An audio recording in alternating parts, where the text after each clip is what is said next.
I want to introduce Glen Hagenbach, our next speaker. In addition to being one of the founders of Project Teach America, which is what this is tonight, Glen holds a BA degree in finance from the University of South Florida and an MBA from the prestigious Thunderbird School of Global Management. And he has worked at corporate headquarter functions for Cisco Foods Corporation, Pepsi-Cola International, and Frito-Lay International, as well as serving in various civic and industry associations. He'll be speaking on the relationship of church and state as it was intended to be. Glen.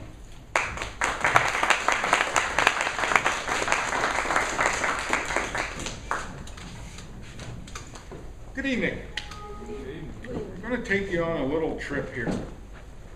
We talked about this so-called separation of church and state, but I want to take another angle on it and look at what was the intended relationship between church and state.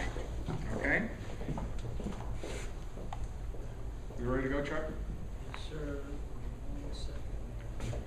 Technology is a wonderful thing as long as it works.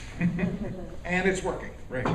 Now, in order to do this, we've got to move from Jefferson to Madison. Madison, and look at Madison's view in the context of his time, which is to say we're going to look at the European model of the separation or the relationship of church and state versus the revolutionary American model. Now, why are we going to do this? As we discussed, the term a wall of separation of church and state was written by Jefferson. Jefferson was a founder of the country. Jefferson wrote the Declaration of Independence. When he used the term, the separation of church and state, he was actually using a name to identify the first right of the First Amendment of the Bill of Rights. Religious freedom was so important. This was the very first freedom contained in our Bill of Rights.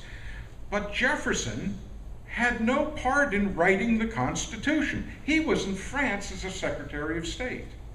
It was Madison. Madison is a framer. He's kind of the next generation of patriots. He was kind of the nerd of his day. Short, soft-spoken brainiac. He was the father of the Constitution and the chief architect of our system of government as it is today.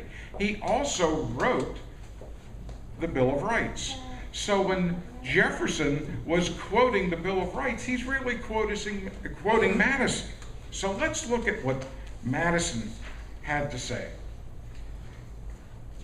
And of course, to do this, the first thing I did is I instinctively went to the internet to pull out some snappy quotes from Madison, because after all, everybody knows if it's on the internet, it's gotta be true. Fine. So the very first thing that came up was this quote from Madison written around the time of the Constitution. That's only part of the quote. I want to read the full paragraph. And I quote, "What influence, in fact, have church establishments had on civil society? In some instances, they have been seen to erect a spiritual tyranny on the ruins of civil authority. In many instances, they have been seen upholding the thrones of political tyranny. In no instance have they been seen the guardians of the liberties of the people. Rulers who wish to subvert the public liberty may have found and established clergy convenient auxiliaries or helpers. A just government instituted to secure and perpetuate the public liberty needs them not." I thought, oh my God, this sounds like the guy who wrote the Constitution absolutely detested the church. I mean, this really rocked me back on my heels. Was he saying that the church was to have no relationship with the state? Well, this quote does happen to be true. It also happens to be grossly out of context. The second quote came about 30-some years later. Now, one thing you have to give Madison credit for, he is consistent. Now, 30 years later, he says, "There remains in others a strong bias towards the old era. that without some sort of alliance or coalition between government and religion, neither can be duly supported. The danger cannot be too clearly guarded against. We are teaching the world the great truth that governments do better without kings and nobles than with them. The other lesson, that religion, and this is the one that got me thinking, that religion flourishes in greater purity without than with the aid of government. And I realized as I read these things, I made a common mistake. I was looking at his comments from the perspective of today.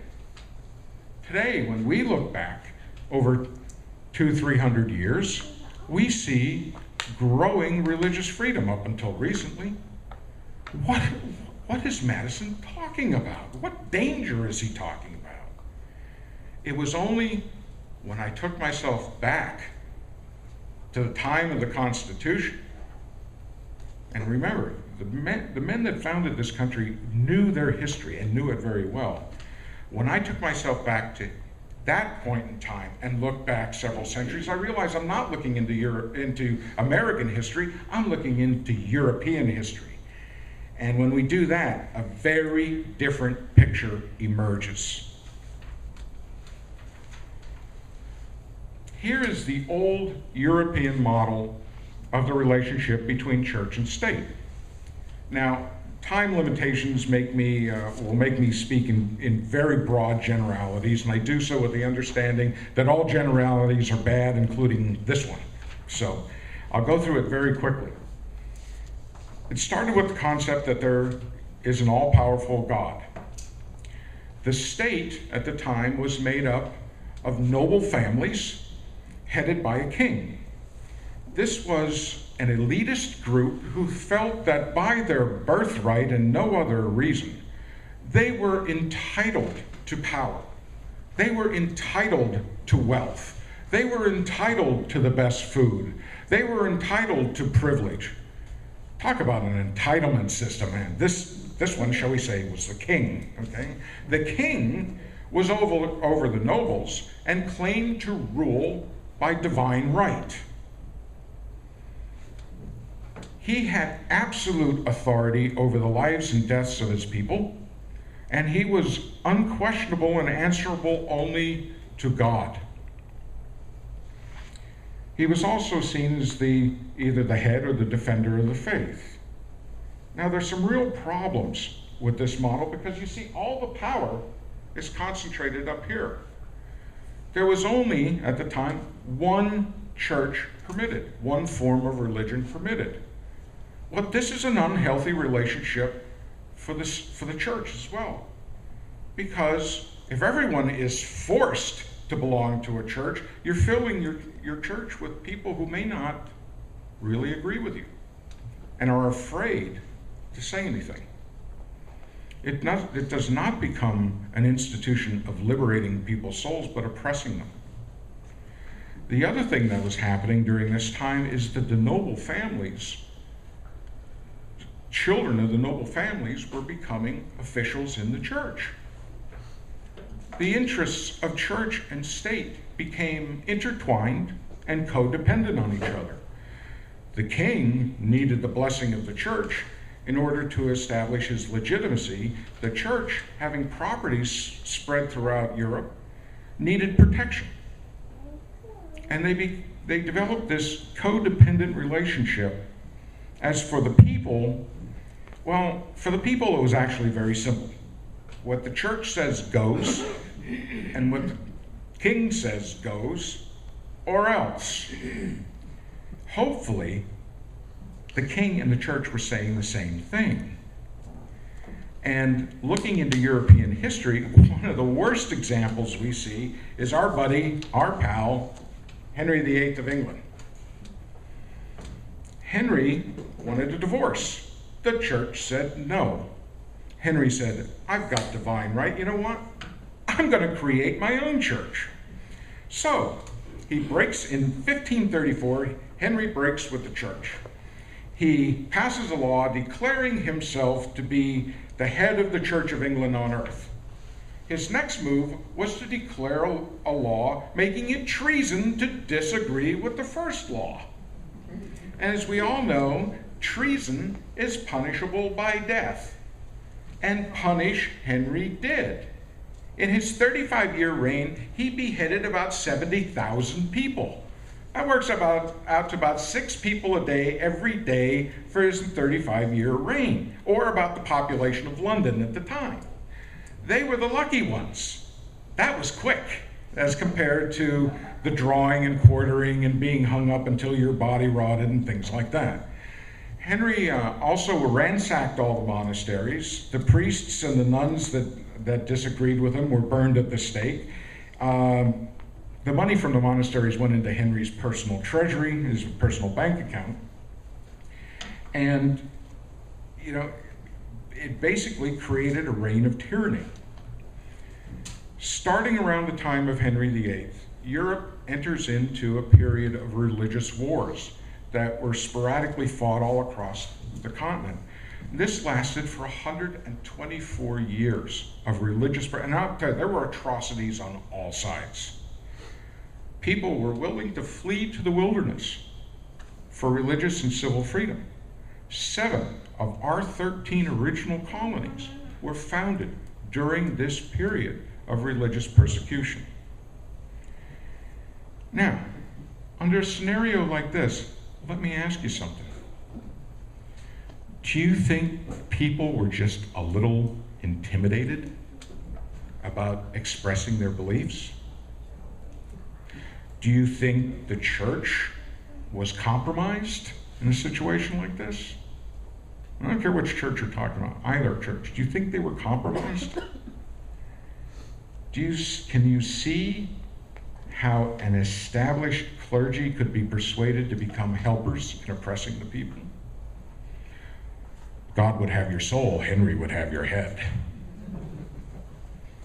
This is what Madison was talking about. This is what he wanted to avoid.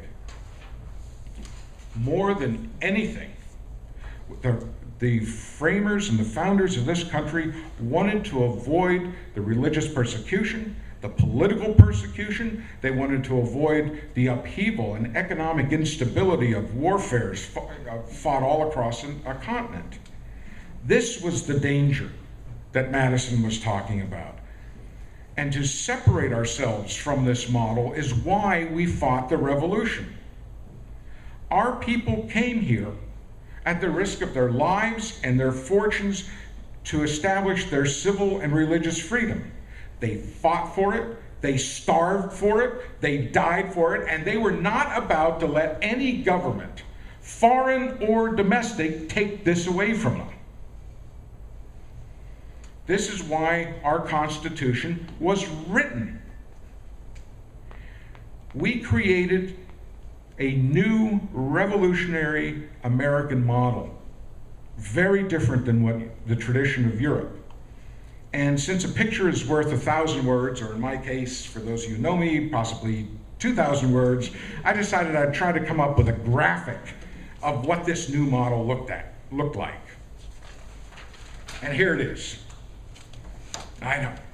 You're looking at that and going, wow, Glenn, what's that? It looked kind of weird to me when I came up. And when I came up with it, I said, now I drew it, now let me try and describe it. And something very interesting happened as I tried to write a description of what this picture meant. So let me break it down for you. How did the American model work?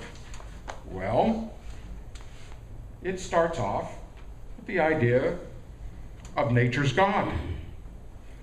But you see, we make God sovereign. The Constitution forbids titles of nobility. We put the crown where it belongs. And God is sovereign not only over this country, but of all the nations of the world. The next step is to follow God's natural law, which is to say that all men are created equal. And they are endowed by their Creator with certain inalienable rights, that among these are life, liberty, and the pursuit of happiness. It is the people who constitute the churches. It is the church who teaches the moral principles. This model allows us to come to God according to the dictates of our conscience, according to God's call, according to what is laid upon our hearts. It does not force us, but allows us to come to God as He most desires it, out of our own free will and with our own contrite hearts. These rights are our divine rights. They do not belong just to a king. They do not belong to some elite group who thinks they can run our lives better than we can. And even if they could, it's not their life to run. These are our divine rights.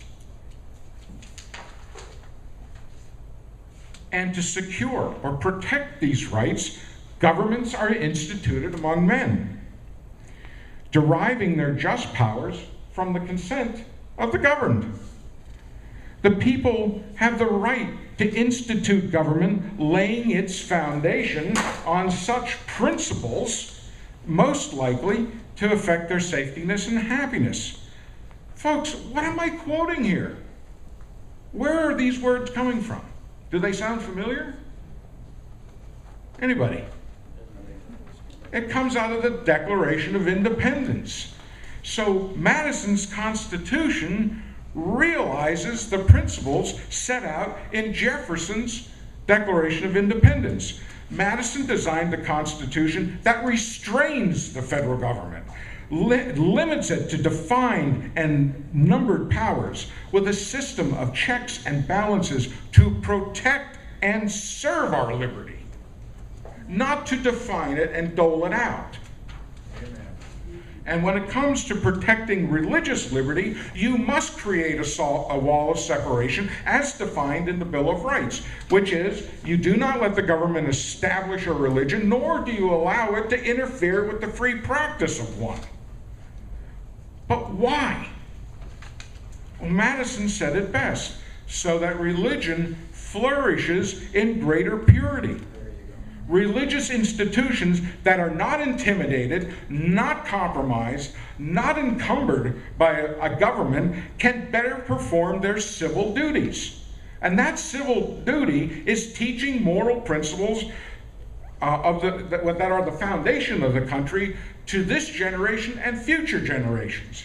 And what do I mean by moral principles? How about starting with the notion of the difference between good and evil, and right and wrong, and forbearance, and tolerance, and forgiveness, and compassion, restraint, prudence. You think, where's anybody going to learn that? You think they're going to learn it from government? You think they're going to learn it from Congress? No. This religious freedom, the unencumbering of the churches, was considered essential for the survival and growth of this nation. And this was the norm for over 200 years, starting before the Revolution. Prior to 1954, religious organizations had no restrictions on their right to speak out about political issues, none whatsoever. This was a year before I was born. An ambitious politician slipped something into, of all things, the tax code. Now, he was trying to silence some political opposition, but in the process, he silenced all the churches in the country. And the greatest tragedy is, my generation grew up thinking this is normal, thinking that it's normal for churches not to be allowed to talk about political issues. But that's false. Because the tradition of this country was that it was their right, it was their duty to speak out against immorality and corruption in social and political issues. The power of the pulpit was to serve as a social check against the power of government. Should the checks and balances of the Constitution fail or start to slip, it was the power of the pulpit, the moral founding of this country, was to check the power of this government. But the churches were silenced. Now, with this slip in this thing that was slipped into the tax code. Do you know that it had no debate? It had no judicial review. It has never been challenged. It has never been used. Not one organization has ever lost their 501c3 status because of this law. It was purely through intimidation. Now, John Adams said it best. We have no government armed in power, capable of contending in human passions unbridled or unrestrained by morality and religion. Our Constitution was made only for a moral and religious people. It is wholly inadequate for the government of any other. But you know, folks, sometimes actions speak louder than words. I want to take you back to 1800. Congress first convened in the Capitol building in Washington, D.C. in November of 1800. Prior to that, there was not enough construction done in the city. It was still pretty much a swamp. They convened in November of 1800. About a month later, December 4th, actually, this little item appeared in the congressional record. The Speaker informed the House that the chaplains had proposed, if agreeable to the House, to hold divine service every Sunday in their chamber. Now, no vote is recorded on this thing. However, church services were held in the chamber of the House of Representatives in Washington, D.C. for the next 70 years. Jefferson first attended the church services in the House chamber as president 2 days after signing the letter about the separation of church and state. Jefferson actually opened additional federal and executive buildings for church services, including the Treasury building. Jefferson attended these church services regularly, coming every Sunday on horseback regardless of the weather. Madison also attended these church services on a regular basis. The difference between Madison and Jefferson, Madison came in a carriage. The services continued until after the Civil War. By that time, better transportation services and additional construction in the city of Washington made it unnecessary. There's actually a bill that's been pending in Congress for several years to put a plaque on the House chamber acknowledging these church services. Excuse me. In conclusion, I just want to say that our religious freedom took centuries to obtain. And it was hard won. There was a lot of sacrifice to get where we are. Do not let any power on this earth take this freedom away from you. It is too important. Thank you.